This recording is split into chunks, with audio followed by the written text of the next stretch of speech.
Dears, welcome to future powered by ഗൂഗിളം.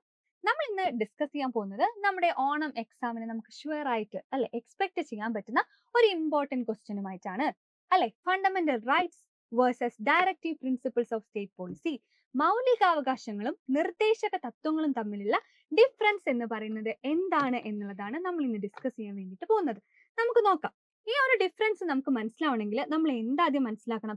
എന്താണ് fundamental rights, എന്താണ് directive principles of state policy, അല്ലെ? Correct അല്ലേ? അപ്പൊ നമുക്ക് ആദ്യം എന്താണ് ഫണ്ടമെന്റൽ റൈറ്റ്സ്, എന്താണ് അതിന്റെ ഇമ്പോർട്ടൻസ്, ഫീച്ചേഴ്സ് ഒക്കെ മനസ്സിലാക്കിയിട്ട് ദെൻ അതിന്റെ നമ്മുടെ DPSP directive principles of state പോളിസിന്റെ മനസ്സിലാക്കിയിട്ട് അത് തമ്മിലുള്ള ഒരു വ്യത്യാസം നമുക്ക് വ്യക്തമായിട്ട് നോക്കാം. നമുക്ക് നോക്കാം ആദ്യം തന്നെ എന്താണ് ഫണ്ടമെന്റൽ റൈറ്റ്സ് പറയുന്നത്, അല്ലെ? എന്താണ് മക്കളെ? നമുക്ക് നോക്കാം, ചെക്ക് ചെയ്യാം.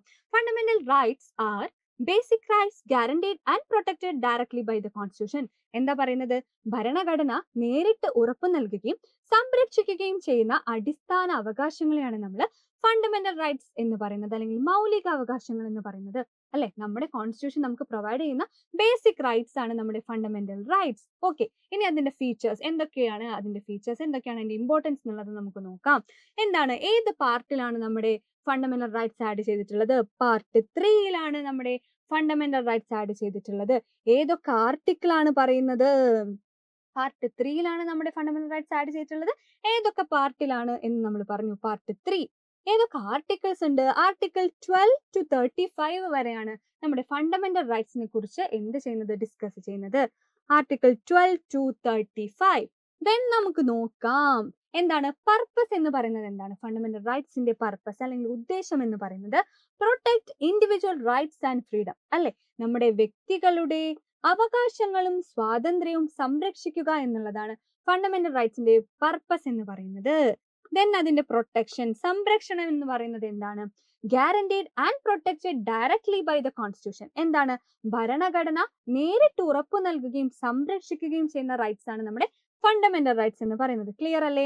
ദെൻ എൻഫോഴ്സിയബിലിറ്റി, അതായത് നിയമപരമായ പ്രാബല്യം എന്ന് പറയുന്നത് എന്താണ്?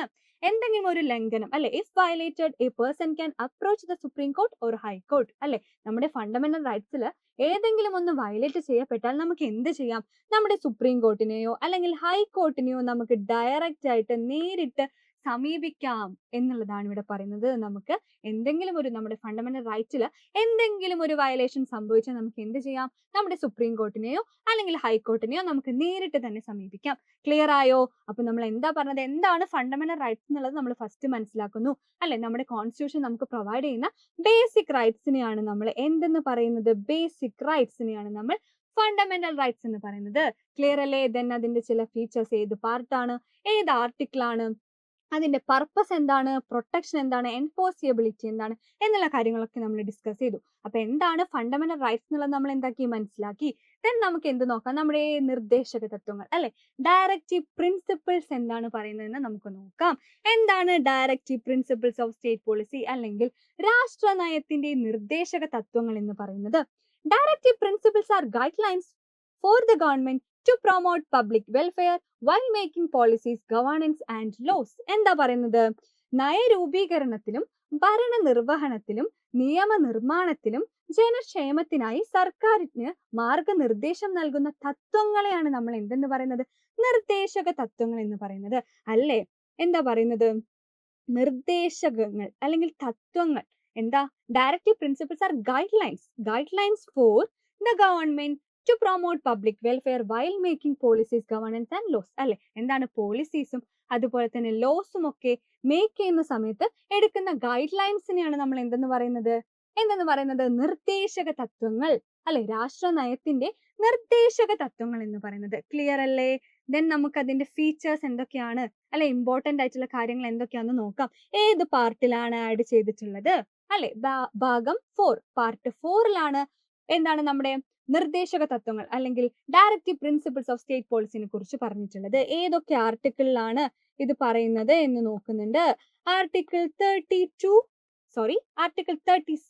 to 51 എന്നിവയിലാണ് നമ്മൾ എന്ത് പറഞ്ഞിട്ടുള്ളത്? ഈ DPSPനെ കുറിച്ച് നമ്മൾ എന്ത് ചെയ്യുന്നത്? ഡിസ്കസ് ചെയ്തിട്ടുള്ളത്. ദെൻ അതിന്റെ പർപ്പസ് പറയുന്നുണ്ട്. Promote the welfare of all sections of society. എന്താ പറയുന്നത്? അതിന്റെ ഒരു ഉദ്ദേശം അല്ലെങ്കിൽ പർപ്പസ് എന്താണ്? സമൂഹത്തിലെ എല്ലാ വിഭാഗങ്ങളുടെയും ക്ഷേമം ഉറപ്പാക്കുക എന്നുള്ളതാണ് DPSPയുടെ മെയിൻ ആയിട്ടുള്ള ഒരു റോൾ അല്ലെങ്കിൽ പർപ്പസ് എന്ന് പറയുന്നത്. ദെൻ നമ്മൾ റോള് പറയുന്നു, guide the government in policy making, governance and law making. എന്താ പറയുന്നത്? നമ്മുടെ ഗവൺമെന്റിനെ എന്ത് ചെയ്യുന്നു? ഗൈഡ് ചെയ്യുന്നു. എന്തിലൊക്കെ? Policy making, governance and law making. ഈ കാര്യങ്ങളിലൊക്കെ നമ്മുടെ ഗവൺമെന്റിനെ എന്ത് ചെയ്യുന്നു? ഗൈഡ് ചെയ്യുകയാണ് ഈ DPSP ചെയ്യുന്നത് അല്ലെ? എന്താണ്? നയരൂപീകരണം, ഭരണനിർവഹണം, നിയമനിർമ്മാണം എന്നിവയിൽ സർക്കാരിന് മാർഗനിർദ്ദേശം നൽകുകയാണ് ഇതിന്റെ പ്രധാനപ്പെട്ട റോൾ എന്ന് പറയുന്നത്. ദെൻ നമ്മൾ നോക്കുന്നു എൻഫോഴ്സിയബിലിറ്റി അല്ലെങ്കിൽ നിയമപരമായ പ്രാബല്യം എന്താണ്? കോടതികളിലൂടെ നിയമപരമായി നടപ്പാക്കാൻ വേണ്ടിയിട്ട് കഴിയില്ല എന്ന് പറയുന്നുണ്ട് അല്ലെ? കോർട്ട് വഴി നമുക്ക് എന്ത് ചെയ്യാൻ പറ്റില്ല? ഈ നിർദ്ദേശക തത്വങ്ങൾ എന്താക്കാൻ പറ്റില്ല? നടപ്പിലാക്കാൻ വേണ്ടി പറ്റില്ല എന്നുള്ളതും ഇവിടെ ഡിസ്കസ് ചെയ്ത് പറയുന്നുണ്ട്. ഓക്കെ, നമുക്ക് ഈ രണ്ട് കൺസെപ്റ്റ് ഓക്കെ ആയി. എന്താണ് ഫണ്ടമെന്റൽ റൈറ്റ്സ് എന്ന് നമ്മൾ മനസ്സിലാക്കി, എന്താണ് രാഷ്ട്രനയത്തിന്റെ നിർദ്ദേശക തത്വങ്ങൾ അല്ലെ, എന്താണ് directive principles of state policy എന്നുള്ളത് നമ്മൾ മനസ്സിലാക്കി. രണ്ട് കൺസെപ്റ്റും എന്താണ്? ഡിഫറെന്റ് ആണ്. ക്ലിയർ അല്ലേ? നമുക്കിനി ഓരോന്നായിട്ട് അതിന്റെ ഫീച്ചേഴ്സ് വെച്ച് ഒരു ടേബിൾ വെച്ച് നമുക്ക് അത് അനലൈസ് ചെയ്ത് ഓരോന്നായിട്ട് മനസ്സിലാക്കാം. നമുക്ക് നോക്കാം. ഫണ്ടമെന്റൽ റൈറ്റ്സ് എന്ന് പറയുന്നത് can be enforced through the court of law അല്ലെ? എന്താ? കോടതിയിൽ അത് നമുക്ക് പ്രവർത്തിക്കാൻ വേണ്ടിയിട്ട് സാധിക്കും അല്ലെ? കോടതി വഴി നമ്മൾ പറഞ്ഞു, എന്തെങ്കിലും ഒരു റൈറ്റ് നമുക്ക് വയലേറ്റ് ചെയ്യപ്പെട്ടാൽ നമുക്ക് സുപ്രീം കോർട്ടിനെയോ അല്ലെങ്കിൽ ഹൈക്കോർട്ടിനെയോ സമീപിക്കാം. അപ്പൊ എന്ത് ചെയ്യാൻ? നമുക്ക് കോടതി വഴി എന്ത് ചെയ്യാൻ വേണ്ടി പറ്റും? പ്രവർത്തിപ്പിക്കാൻ വേണ്ടി കഴിയും ഫണ്ടമെന്റൽ റൈറ്റ്സ്. ഡയറക്റ്റീവ് പ്രിൻസിപ്പിൾസിന്റെ കാര്യത്തിലോ cannot be enforced through the court of law അല്ലെ? എന്താണ്? നമുക്ക് കോർട്ട് വഴി എന്ത് ചെയ്യാൻ പറ്റില്ല? നടപ്പിൽ വരുത്തുന്നതിനായിട്ട് നമുക്ക് കോടതിയെ സമീപിക്കാൻ വേണ്ടി കഴിയില്ല. ക്ലിയർ ആണോ ഫസ്റ്റ് പോയിന്റ് എന്ന് പറയുന്നത്? ഫസ്റ്റ് പോയിന്റിൽ നമുക്ക് ഒന്നാമത്തേത് നമ്മുടെ ഫണ്ടമെന്റൽ റൈറ്റ്സിൽ നമുക്ക് കോടതിയെ സമീപിക്കാം. രണ്ടാമത്തേൽ നമുക്ക് എന്താ? DPSPയിൽ കോടതിയുമായിട്ട് നമുക്ക് സമീപിക്കാൻ വേണ്ടി പറ്റില്ല. ദെൻ ഇവിടെ പറയുന്നു ഏത് പാർട്ടിലാണ് ഇൻക്ലൂഡ് ചെയ്തിട്ടുള്ളത്? നമ്മൾ പറഞ്ഞു ഫണ്ടമെന്റൽ റൈറ്റ്സ് എന്ന് പറയുന്നത് പാർട്ട് 3യിലും നമ്മുടെ DPSP എന്ന് പറയുന്നത് പാർട്ട് 4ലുമാണ് ഇൻക്ലൂഡ് ചെയ്തിട്ടുള്ളത്. ക്ലിയർ ആണോ? മറന്നു പോവാതിരിക്കുക. പാർട്ട് 3 ആൻഡ് പാർട്ട് 4 അല്ലെ? ഫണ്ടമെന്റൽ റൈറ്റ്സ് എന്ന് പറയുന്നത് പാർട്ട് 3യിലും അതുപോലെ തന്നെ നമ്മുടെ DPSP ഡയറക്റ്റീവ് പ്രിൻസിപ്പിൾസ് എന്ന് പറയുന്ന പാർട്ട് 4ലും ഓർത്ത് വെക്കുക.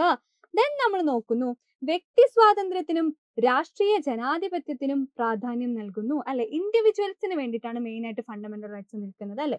gives importance to individual freedom and political democracy അല്ലെ? വ്യക്തി സ്വാതന്ത്ര്യത്തിനും രാഷ്ട്രീയ ജനാധിപത്യത്തിനുമാണ് ഇമ്പോർട്ടൻസ് നൽകുന്നത്. ഇങ്ങോട്ടേക്ക് വന്നാലോ DPSP എന്താ പറയുന്നത്? gives importance to social economic equality and welfare state. എന്താ ഇവിടെ പറയുന്നത്? gives importance to സാമൂഹിക സാമ്പത്തിക സമത്വത്തിനും ക്ഷേമ രാഷ്ട്രത്തിനുമാണ് പ്രാധാന്യം നൽകുന്നത്. ഒരു ഇൻഡിവിജ്വലിന് മാത്രമല്ല അല്ലെ?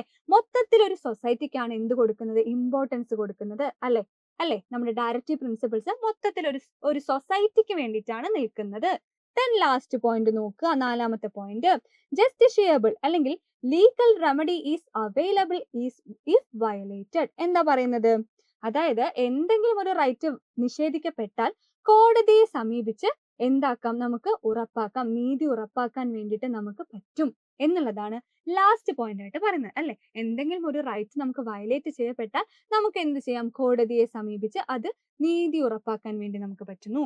ഇവിടെ എന്താ പറയുന്നത്? നമ്മുടെ ഡയറക്റ്റീവ് പ്രിൻസിപ്പിൾസിൽ കോടതി വഴി നിർബന്ധപൂർവ്വം നടപ്പിലാക്കാൻ വേണ്ടിയിട്ട് നമുക്ക് കഴിയില്ല. അതായത് നിയമപരിരക്ഷ DPSP എൻഷുർ ചെയ്യുന്നില്ല. നോൺ ജസ്റ്റിഷ്യബിൾ ആണ് എന്തെന്ന് പറയുന്നത്? നമ്മുടെ DPSP എന്ന് പറയുന്നത് not legally enforceable by courts. Clear ആണോ മക്കളെ? അതായത് ഈ 4 പോയിന്റ് വഴി നമുക്ക് എന്ത് ചെയ്യാം? ഫണ്ടമെന്റൽ റൈറ്റ്സും അതുപോലെ തന്നെ ഡയറക്റ്റീവ് പ്രിൻസിപ്പിൾസ് ഓഫ് സ്റ്റേറ്റ് പോളിസിയും എന്താ പറയുന്നത് എന്നുള്ള കാര്യം നമുക്ക് ഡിഫറൻഷിയേറ്റ് ചെയ്ത് മനസ്സിലാക്കാൻ വേണ്ടി പറ്റും. അപ്പൊ നമ്മുടെ ഓണം എക്സാംസ് ഒക്കെ ഇവിടെ അടുത്തിട്ടുണ്ട്. നമുക്ക് ഇമ്പോർട്ടന്റ് ആയിട്ടുള്ള ഒരു ക്വസ്റ്റ്യൻ ആയിട്ട് നമുക്ക് ഇത് എന്ത് ചെയ്യാം? എക്സ്പെക്ട് ചെയ്യാം. എന്താണ് നമ്മുടെ ഫണ്ടമെന്റൽ റൈറ്റ്സും DPSPയും തമ്മിലുള്ള ഡിഫറൻസ് എന്നുള്ളത് നമുക്ക് എക്സ്പെക്ട് ചെയ്യാവുന്ന ഒരു ഓണം എക്സാമിന്റെ ക്വസ്റ്റ്യൻ ആണ്. അപ്പൊ മക്കളെ എന്ത് ചെയ്യുക? ഇത് രണ്ടിന്റെയും വ്യത്യാസങ്ങൾ നല്ല രീതിയിൽ മനസ്സിലാക്കി തന്നെ പഠിക്കുക. Okay, all the best.